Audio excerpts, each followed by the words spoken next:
Death has long been a topic that always makes people ponder, hasn't it? There are many different concepts about death, but is it really the end? If you believe in reincarnation, believe in karma, then this is the clip for you. Today, N.H. Bao will briefly talk about the events that a person goes through in the 49 days after death. According to many lamas from Tibet, as well as many teachers who have taught and written about it, which N.H. Bao has learned and read, the process of the intermediate state is extremely complex. So, what exactly does the soul experience during the 49 days after death, based on the teachings of the masters? When a person is nearing death, they still have consciousness, and not only can they still hear, but they might even be able to see everything, my friends. In fact, even if the heart has stopped beating, consciousness still always exists.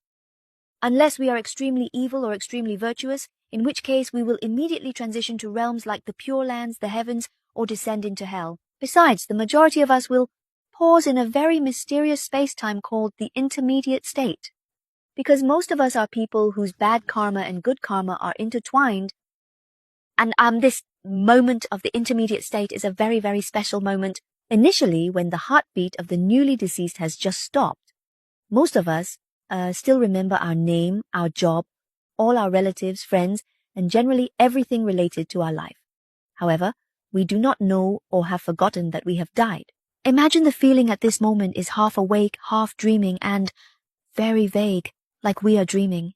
And suddenly, most near-death experiences show that one will immediately see a very dazzling beam of light appear. And because the light is too blinding, most of us instinctively shield ourselves or run away from that light. However, this is a very big mistake because as soon as we run away from that light, when we turn back, the light has already disappeared. But in reality, those who are knowledgeable and have practiced for many years will know that when they see this dazzling light at the very beginning, if we just merge into that light, we will immediately be reborn into beautiful realms of the Buddha, saints, or any pure lands that we have always aspired to during our daily practice. However, the vast majority, very few people can achieve these things except for those who have practiced and are just waiting for the moment of their death to be able to immediately merge into that light. As for the majority of us, we are ordinary beings and do not have the discipline or consistent, uninterrupted daily practice. So it is very difficult for us to recognize the dazzling light at the moment our heart stops. Therefore, we will move on to the next stages, and right after the dazzling light disappears, we will see stern-faced demons rushing towards us one after another, and we keep running because we are scared. Then, after an unknown amount of time, we realize that we have successfully escaped from the demons and returned to the familiar everyday world. At this point, the consciousness of the deceased is very vague, so we often think that the demons we just encountered were merely a nightmare, and we will continue living our usual life for another 3 to 4 days. Gradually, we begin to realize that there is something slightly strange about this world compared to normal. These past few days, we continue living as usual, still rummaging through the fridge for food. We still talk to the people around us, but in reality, no one responds to us. And it usually takes at least about 3 to 4 days before we suddenly realize that we have died. And when we become aware that we have died, we start to collapse. Some people become confused and distraught. Some cry out. Some feel sad, and they keep calling out the names of their loved ones. But clearly, our loved ones are in a different realm, and they cannot hear the words we scream and cry out like that. It is precisely because of this that we become immersed in attachment to this world and to our loved ones, missing the opportunities to choose a path for rebirth into better realms during these initial days. The journey in the intermediate state lasts for about 49 days. Right from the moment the heart stops, there will be dazzling lights, as N.H. Bao mentioned from the beginning. If we enter them, we can immediately be reborn into the Buddha realms or the pure lands that we aspired to during our lifetime. If we do not enter, we will then see demons or forms that make us confused and fearful. This causes us to flee, and after a while we might think we are dreaming and return to normal life. However, after a while, if we calm down early and realize that we have died, we will observe that various softer colors of light will appear one after another during the first week after we have just passed away. Usually at this time, the deceased will still have 2 choices, to step into the light or not to step into it. If we choose to step into a particular light, it will correspond to different realms in the 6 paths of reincarnation associated with that light. The decision is influenced by the appearance of the lights. At that time, each light represents different realms within the 6 paths of reincarnation. According to the teachings of the Masters, we only need to focus on the brilliant golden light, which represents the Buddha or the higher beings or our deities in the Pure Lands. As for the other colored lights, we only need to understand which realm each light represents. We are not encouraged to enter those other colored lights, but rather to focus solely on the brilliant golden light that represents the Buddha or the beings in our Pure Lands. Next, we will explore some other colored lights. The white light represents the heavenly realm, the red light leads to the Asura realm, and the soft blue or yellow lights, if we enter them, will lead us to the realms of celestial beings, demigods, or humans. Or if we enter the gray or dark light, it corresponds to the realm of hungry ghosts and hell. This is just a brief overview for us to know, but it is still encouraged that we focus only on the golden light of the Buddhas and the Pure Lands. At most, we will be concerned with the heavenly realm, which is the white light. As for the other colors, the teachers do not encourage entering them. Even entering the heavenly realm is not encouraged by the enlightened masters because the heavenly realm is very pleasurable. However, because it is so pleasurable and the lifespan is so long, one becomes too focused on enjoyment and play, making it very difficult to have the opportunity to practice. To evolve to higher realms, we know that when we have a bit of suffering in this life, we can practice better, right? But those in the heavenly realm are usually very happy, lacking this element of suffering. Therefore, it is very difficult to practice. Without practice, no merit is generated. Without generating merit, when the merit runs out, those in the heavenly realm can immediately fall to lower realms. They can even fall from the heavenly realm to hell, to the realm of hungry ghosts, or to the animal realm immediately because their merit has run out. Therefore, the teachers say that entering the heavenly realm is pleasurable, but it is like a golden chain, a golden shackle. Different from the realm we are currently in, like the human realm we are in, which is an iron chain. Now, going to the heavenly realm is a golden chain. After the golden chain, you return to the normal iron chain. Therefore, it is not encouraged for you to choose the white light of the heavenly realm. Instead, try in the early days to focus on finding the light of your own deity. It is noteworthy that these lights do not appear all at once, but usually one type appears at a time. For example, on the first day, the white light symbolizing the heavenly realm may appear. At this time, if we choose to step into it, we might be directly reborn into the heavenly realm. However, usually during the first 7 days when this light appears, people are often still attached and have not accepted or do not accept that they have just died. Therefore, they remain in a state of confusion and search for their loved ones, missing their opportunities for rebirth. The first 7 days. When mentioning this, many of you might think that we just need to remember the first dazzling light. Thinking this way is indeed very clever. However, based on the experiences of all the masters as well as those who have gone through near-death states, a person in a soul state will not have rational thoughts like we do now. Therefore, choosing the right light for oneself is truly very difficult and requires going through a process of cultivation. It is truly arduous and requires continuous, uninterrupted effort to possibly choose the light right from the early days like that. Otherwise, typically souls will rely on their previous cultivation and personal habits and preferences to choose according to their preferences. If one frequently engaged in bad deeds while alive, they naturally won't want to step into the bright white or golden light, but will instead run towards dark or black lights, or other colors. Therefore, if one waits until the last minute to make a choice, it certainly won't work, and we will surely be reborn into evil realms, realms that are not good. If in the first 7 days we do not see and cannot recognize the colored lights and are only attached to our loved ones, we will miss the opportunity to be reborn and will move into the period of the second week. From the 8th day to the 14th day, which is the second week, is an extremely important turning point. If someone who has already passed away misses another opportunity, it is very likely that we will lose the chance to progress towards the Western Pure Land and the beautiful and auspicious realms. In the second week, we no longer see the harmonious scenes ahead, nor do we see the beautiful landscapes in front of us anymore. Instead, various types of demons and spirits appear. For example, on the 8th day, 3-headed, 6-armed demons will appear. Or things that make us very confused and frightened. The things that appear during the days of this second week will depend on the karma we have created while we were alive. Once we become confused and run away, we will find that the monsters that appear next will be even more terrifying and dreadful. However, if we have learned and understood, we will realize that at that moment we are already dead, and when we are dead, we no longer have a body. Without a body, everything that appears and attacks us is merely attacking the illusion, our soul, as there is no body left to attack.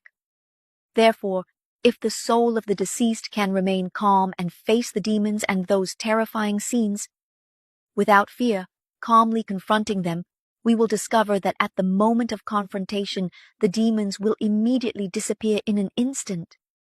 It turns out that those demons are merely illusions created by our karma. If we have been informed beforehand, we will understand that at that time we no longer have a body, and without a body there is no flesh and blood. Therefore, all demons or all the scenes cannot harm us. Once we understand this principle, we can see through the illusions that come from our own inner demons and can overcome everything to choose the right path of rebirth for ourselves into the good realms based on the teachings of the lamas, the strong light that appears in the first 7 days, as well as the demons that appear in the 7 days of the second week, are all Buddhas and higher beings coming to guide us to the good realms. It is only from the 8th to the 14th day that the deceased is deceived by their inner demons, causing them to see Buddhas as demons. If we can calmly face the demons that appear from the 8th to the 14th day, the gentle lights of the first week will reappear, giving us another chance to choose the corresponding colored lights of the realms in the 6 paths of reincarnation for rebirth. And if we can recognize the dazzling radiant light, then naturally we can proceed directly to be reborn in the Pure Land or the corresponding pure realms according to our practice while we were alive. If we cannot do it and run away, starting from the 15th day, which is the beginning of the 3rd week, we will no longer see any deities or Buddhas. Instead, we will see different scenes. These scenes will represent different realms within the 6 paths of reincarnation. When they appear, the deceased should not approach them carelessly, because making the wrong choice. Then in the next life, we will immediately enter the realms within the 6 paths.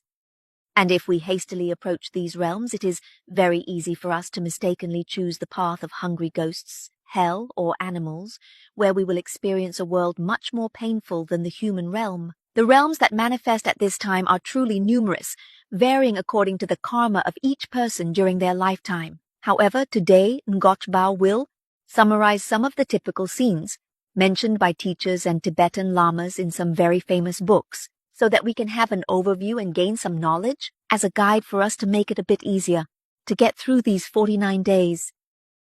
Starting from the 15th day onwards.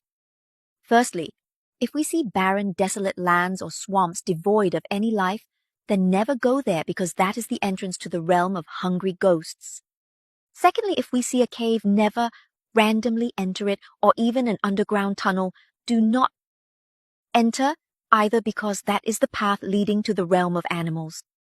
Thirdly, if we see black and white houses accompanied by sounds of wailing and lamentation, we must turn back because that is the entrance to hell. Fourthly, if we see a beautiful lush forest, do not casually step into it because that is the realm of asuras. Fifthly, when we see palaces of happiness, I also advise you not to ever enter that path because it leads to the heavenly realm. And the heavenly realm, as mentioned at the very beginning, is very blissful, making it difficult or nearly impossible to be close to the teachings and practice because it lacks the element of suffering. Beings in the heavenly realm are very happy, while those in the asura realm are easily angered and irritable. Being too happy or too angry both make it impossible to learn the Buddha's teachings. Therefore, among the 6 realms, the human realm is the best choice from the 1st to the 15th day. Therefore, recognizing the scenes that represent the human realm is truly a very important task. So now N.H. Bao will talk about the human realm.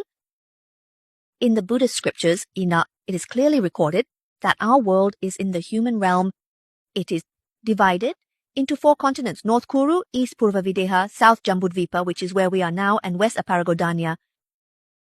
And among these 4 continents, although South Jambudvipa, where we are, is the place with the lowest lifespan, only 105 years, and has many sufferings, the most suffering among the 4 continents. However, the Buddha also guided and the teachers also instructed that one should find a way to enter South Jambudvipa, because in our realm now it is the best place for cultivation. Although it is suffering, it is this suffering that can lead to enlightenment in the future and can elevate one's spiritual realm.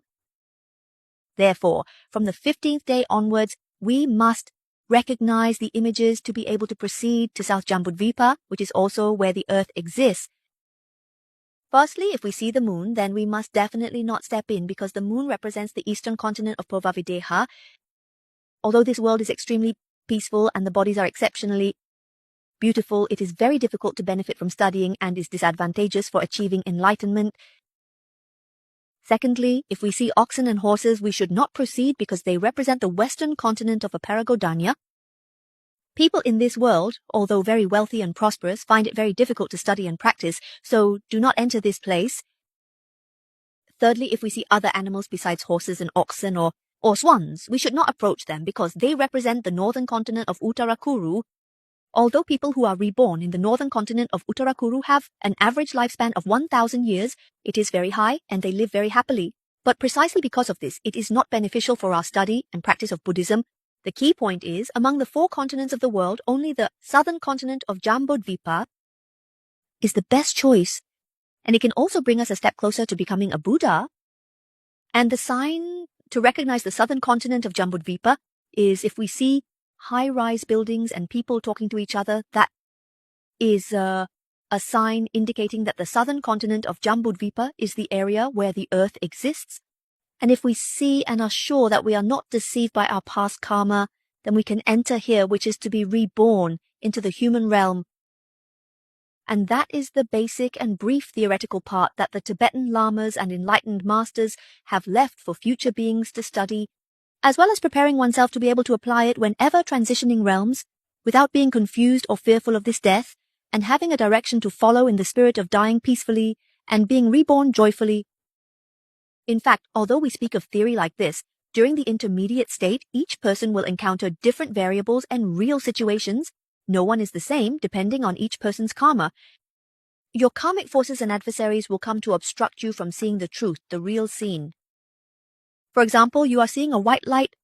You think it's the heavenly realm, but in reality, it's a manifestation of karma created to blind you, to deceive you. In fact, behind it is the black light of hell. If you step into it, you will certainly enter hell. Therefore, to complete the final test of life in the best way possible, there is no other way but to resolve our debts with the creditors and adversaries following us and our bad karma in this lifetime by doing good deeds such as releasing animals, making offerings, helping those in need, etc. More importantly, we must study the Dharma, recite mantras, chant the Buddha's name, read sutras, practice vegetarianism, meditate, etc. Among the 8.4 million Dharma methods, any method is acceptable. All these actions will help you reduce karma and past enemies, so that the 49-day transition is truly peaceful, with fewer enemies and deceit. I hope this clip has somewhat conveyed the teachings of the masters to all of us.